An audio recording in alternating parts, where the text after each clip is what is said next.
1976 में इजराइल ने एक बहुत ही खतरनाक ऑपरेशन शुरू किया जिसका नाम एंतेवे था और इसे ऑपरेशन थंडरबोल्ट भी कहा जाता है। इस ऑपरेशन को मोसाद का अब तक का सबसे खतरनाक ऑपरेशन माना जाता है। मोसाद ने अपने लोगों की जान बचाने के लिए एक ऐसे खतरनाक देश में एंट्री ले ली थी जहां से बच के निकलना बहुत ही मुश्किल था। ये किस्सा कुछ यूं शुरू होता है। ये एक नॉर्मल दिन था। तारीख थी 27 जून 1976 जब तेल अबीब से पेरिस के लिए एयर फ्रांस के एक प्लेन ने उड़ान भरी। इस प्लेन में अराउंड 248 पैसेंजर मौजूद थे। इसके अलावा करीब 1 दर्जन क्रू मेंबर थे। प्लेन अपने रूट के अकॉर्डिंग एथेंस में रुका क्योंकि यहाँ पर उसे फ्यूल भरवाना था। यहाँ से फ्यूल भरवाने के बाद प्लेन उड़ा, लेकिन इस उड़ान के कुछ देर बाद ही प्लेन में 4 लोग सडनली खड़े हो गए। सभी के पास गन्स थी और इन सभी लोगों ने पैसेंजर पे गन तान दी और इन्हीं चारों में से एक ने पायलट के पास जाकर उसे बोला कि हमने प्लेन हाईजैक कर लिया है। जिन 4 टेररिस्ट ने इस फ्लाइट को कब्जे में लिया था उनमें से 2 जर्मन के थे और 2 फिलिस्तीनी थे। जर्मनी वाले टेररिस्ट रिवॉल्यूशनरी सेल्स के मेंबर थे और फिलिस्तीन वाले popular front for the liberation of फिलिस्तीन के मेंबर थे, जिनका मकसद फिलिस्तीन को अपनी पहचान दिलवाना था। प्लेन जब आगे बढ़ने लगा तब चारों टेररिस्ट में से एक फीमेल ने तुरंत एक ग्रेनेड निकाला और सभी लोगों को धमकी देने लगी कि वो सब लोग उनके साथ कोऑपरेट करे वरना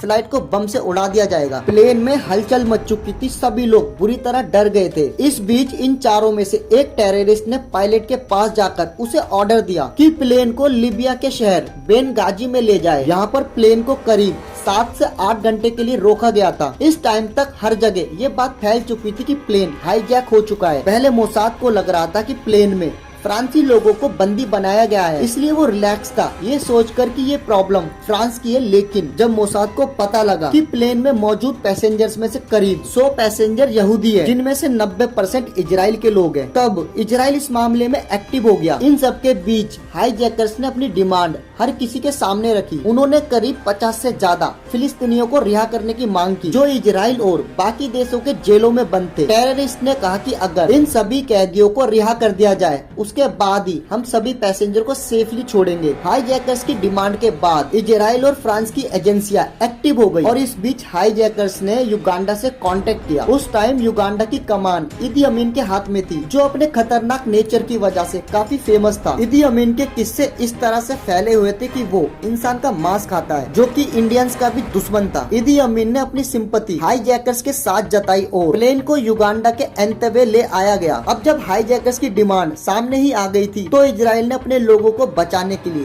प्लान बनाना शुरू कर दिया। इजराइल में हंगामा होने लगे और लोगों की मांग थी कि टेररिस्ट से बात करके अपने लोगों को छुड़ा लिया जाए। लेकिन इजराइल की पॉलिसी रही थी कि वो कभी आतंकवादियों से बात नहीं करता, यानी इस पार या उस पार। उस टाइम इजराइल के प्राइम मिनिस्टर इत्याक रॉबिन थे। फिर कैबिनेट में मीटिंग शुरू हुई कि उन्हें कैसे बचाया जाए क्योंकि इजराइल और एंतेवे का डिस्टेंस काफी ज्यादा था। ऐसे में लोगों को कैसे बचाया जाए ये बहुत मुश्किल लग रहा था। उसके बाद मोसाद को पता लगा कि युगांडा के इदी अमीन को नोबल शांति पुरस्कार की ख्वाहिश थी। इजराइल ने ऑफर दिया कि सभी पैसेंजर को छोड़ दे तो ये सम्मान हम तुम्हें दिलवा सकते हैं, लेकिन इदी अमीन ने इस ऑफर को ठुकरा दिया। उसके बाद इजराइल ने बाकी ऑप्शंस पे काम करना शुरू कर दिया। इस टाइम तक इजराइल की खुफिया एजेंसी मोसाद एक्टिव हो चुकी थी और हाईजैकर से जुड़ी सभी डिटेल्स इकट्ठा की जा रही थी और मोसाद अपने लोगों की जान बचाने के लिए किसी ऑपरेशन की प्लानिंग में लग गया। दिन बीत रहे थे और कई तरह के प्लान बनाए जा रहे थे। इस बीच हाईजैकर्स ने एक बहुत बड़ा कदम उठाया। उन्होंने सभी बंदियों को 2 पार्ट में डिवाइड कर दिया, यानी यहूदियों को अलग कर दिया और बाकी सबको अलग कर दिया। इसके बाद जो यहूदी नहीं थे उन्हें छोड़ना भी शुरू कर दिया। इससे साफ हो गया कि हाईजैकर्स का टारगेट सिर्फ और सिर्फ इजराइल था। ऐसे में अब जो भी करना था वो तुरंत ही करना था। पहले सोचा गया कि पानी के रास्ते कुछ सोल्जर भेजे जाए, लेकिन ये सफर लंबा था, ऐसे में से रद्द कर दिया गया। इसके बाद मोसाद और इजराइल एयरफोर्स ने मिलकर प्लान बनाया। करीब 200 सोल्जर की टीम को तैयार किया गया और फाइनली यही तय हुआ कि कुछ प्लेन में ये सभी सोल्जर एंतेवे पहुंचेंगे और अपने लोगों को बचाने का काम करेंगे। जब ये प्लानिंग हो रही थी तब मोसाद को एक खास जानकारी मिली। पता चला कि इदी अमीन कुछ दिनों के लिए अपने देश से बाहर जा रहा है। बस इजराइल के लिए यही मौका था और ये तय हुआ कि 3 और 4 जुलाई को ये ऑपरेशन किया जाएगा। इजराइल ने हाईजैकर से बात करके रिहाई की डेडलाइन को 4 जुलाई तक करवाने के लिए मना लिया। 3 जुलाई को इजरायली कैबिनेट में मीटिंग हुई। ऑपरेशन एंतेवे यानी ऑपरेशन थंडरबोल्ट को मंजूरी दी गई। इजराइल एयरफोर्स के प्लेन ने उड़ान भरी और वो लाल सागर से होते हुए युगांडा के लिए रवाना हुए। रास्ते में 2 बड़ी चुनौतियां थी। पहली, दुश्मन के रडार में आने से बचना, और दूसरी इतने लंबे सफर के लिए प्लेन में तेल भरवाना। समुद्र के ऊपर प्लेन को कम ऊंचाई पर उड़ाया गया जिससे कि दुश्मनों की रडार से बचा जाए, और हवा में ही बाकी प्लेन्स की मदद से मिशन वाले प्लेन्स में तेल भरवाया गया। 4000 किलोमीटर के सफर के बाद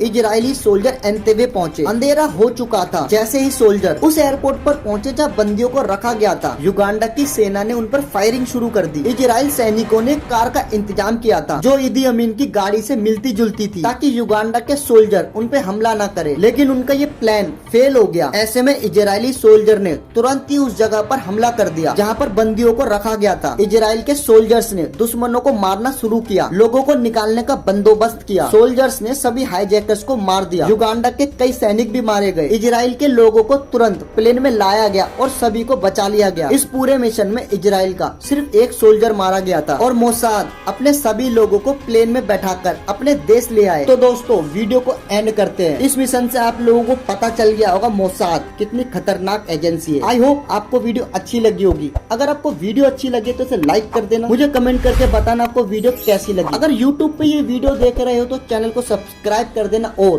फेसबुक पे देख रहे हो तो प्लीज यार फॉलो कर लेना। बाकी मिलता हूँ नई वीडियो में, तब तक के लिए बाय बाय।